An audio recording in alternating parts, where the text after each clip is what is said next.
विभिन्न खापों की सरदारी और प्रबुद्धजन, आज जो हम पूर्व राज्यपाल श्री सतपाल सिंह मलिक की श्रद्धांजलि सभा में पहुंचे हैं, तो उनकी असलियत में श्रद्धांजलि सभा जो पीछे सरकार ने क्या किया वो सर्वविदित है। तो असली श्रद्धांजलि हम तो जनता का जो सम्मान है, जो जनता सम्मान देगी, और जो इनके काम जो अधूरे छोड़ के गए हैं, इस समाज को ऊपर उठ के एक होके SC ST BC OBC आदिवासी मुस्लिम सिख ईसाई सभी उस काम को पूरा करें जो छोड़ के गए। अन्यथा अब तो दोबारा से ये समझो कि एक आज़ादी वो थी और ये दूसरी आज़ादी जो अब गुलामी की तरफ धकेल रहे हैं, इससे बाहर निकलना अति आवश्यक हो गए। और फिर ये आज की बात को ना, ये वर्ष 1940 में एक किताब लिखी थी इनके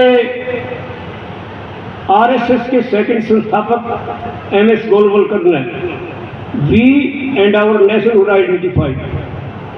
उसमें वो क्या लिखते हैं कि अगर भूल से सत्ता हाथ लग जाए तो उस देश की सरकारी संपत्ति, जल जंगल और जमीन अपने 2-3 घनाटे विश्वसनीय साथियों को सौंप दे और 95% देश में भूखमरी पैदा कर दे, ताकि 7 जन्म तक भी आपकी सरकार ना जाए।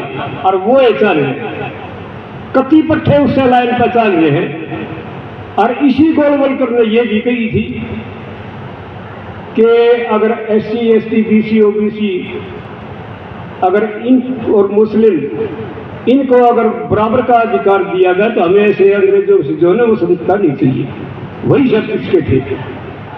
फिर इसी गोलवलकर ने जब देश आजाद हो गया, ये था 1940 के दशक में जो किताब लिखी थी, और जब 1960 के दशक में फिर एक किताब लिखा है देश आजाद होने के बाद, बंच ऑफ थॉट्स, उसके 43 नंबर पृष्ठ पर लिख रहा है, पहला पॉइंट ये है कि भारतीय संविधान एक विषैला बीज है।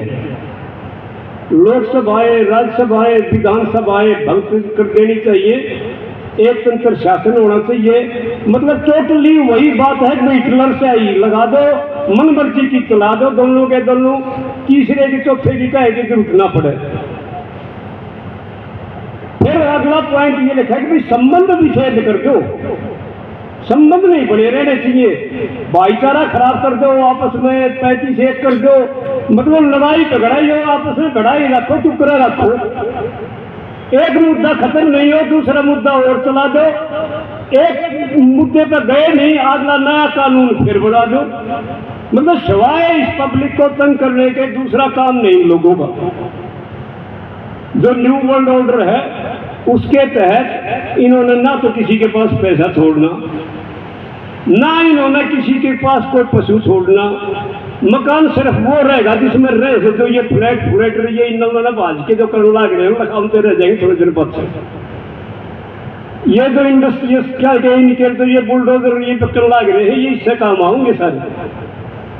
बहुत इन चीजों से सावधान रहना होगा।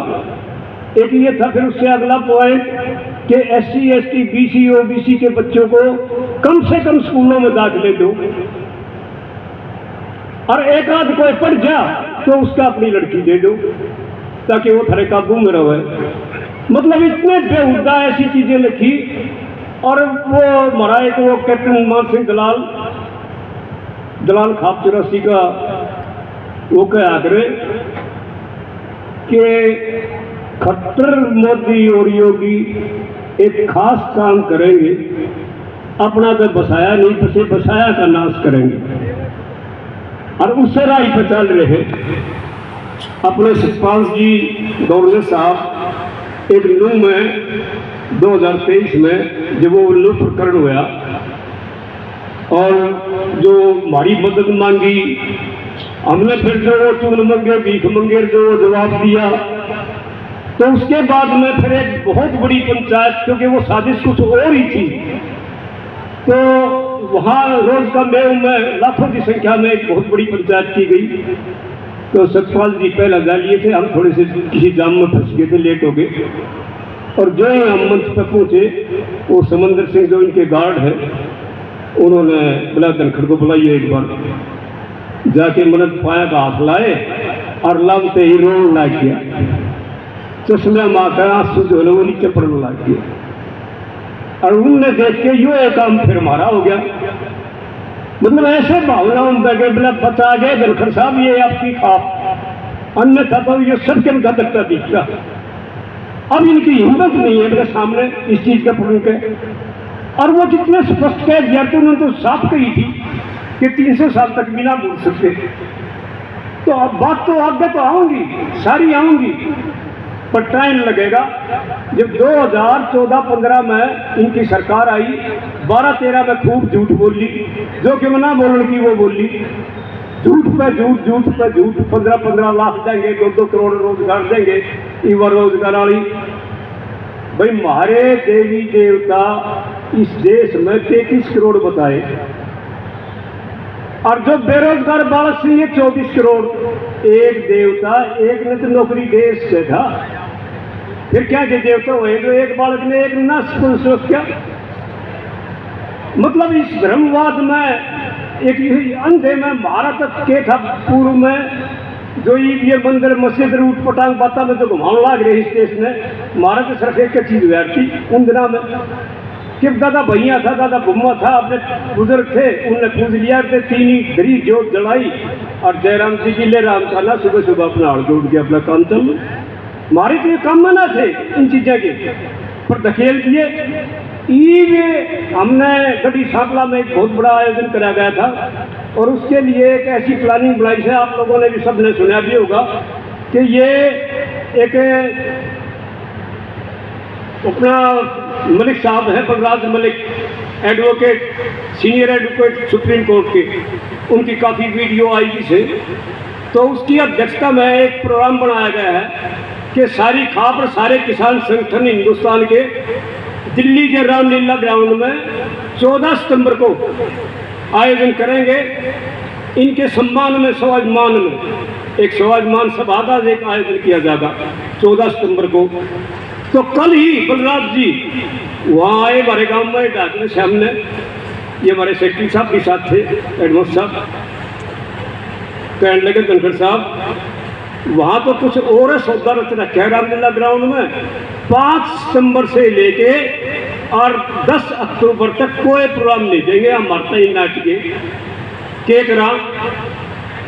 तो मैं कहा भाई और चला दो, इसमें इतना फर्क से, इसमें थोड़ी गर्मी पड़ेगी और अगले महीने में टप जाएंगे और बढ़िया काम हो जाएगा, ये टेंशन की जरूरत ना पड़ेगी, हमारा तो खर्चा है, बच्चे हैं, हम क्यों टकराव करें, किसी ये टकराव करना है हमें मतलब नहीं। हम तो इनको स्वाभिमान जनता की तरफ से देंगे, सरकार दे या ना दो, हमने इनके सर्टिफिकेट की जरूरत को ना। इनने तो ये देश को दोबारा गुलाम करने की एक साजिश रच ली। जो संसार की पॉपुलेशन है न्यू वर्ल्ड ऑर्डर के तहत 780 करोड़, सिर्फ 100 करोड़ छोड़नी है इन लोगों ने, कुछ नहीं छोड़ना।